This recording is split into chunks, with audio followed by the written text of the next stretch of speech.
Бяцхан зүйлс Бурханаас эхлэлтэй.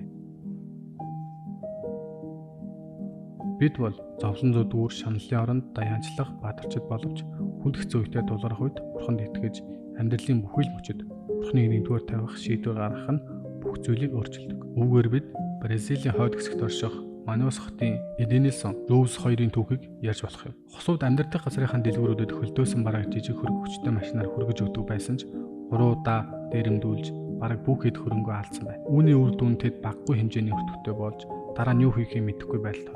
Яг тэр чухал мөчөд тэр өвдөг сөгдөн бүх нөхцөл байдлыг Бурхны гартаа татахар шийджээ. Залбирсны дараа тэд гартаа байгаа мөнгөөрөө шинэ бизнес эхлүүлэх ёстой гэж үзв. Асуудал нь тэд $5 л байв. Та $5 юу хийж чадах вэ? Хэрэв Бурхан бидний амьдралд хамгийн түрүүнд юм бол тэрийн өчүүх үн цэнийг агуу зүйл болон хувиргаж чадна гэдэгт тэд итгэв.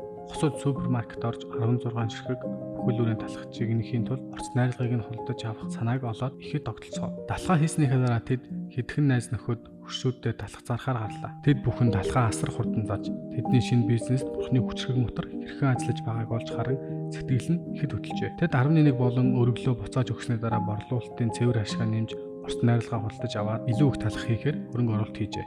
Ингээд л тэд өнөөдөр 15 ажилтнтай сард 45 мянган талах үйлдвэрлэдэг компанийг ийм энгийн аргаар эхлүүлсэн аж. Тэд өөрсдийн бизнестэй Бурхны моторыг 3 аргаар таних шийдвэр гаргасан. Бусад ахын дүүстэй шинэ ажил эхлүүлэхэд нь өөрт байгаа бүхнээрээ туслах.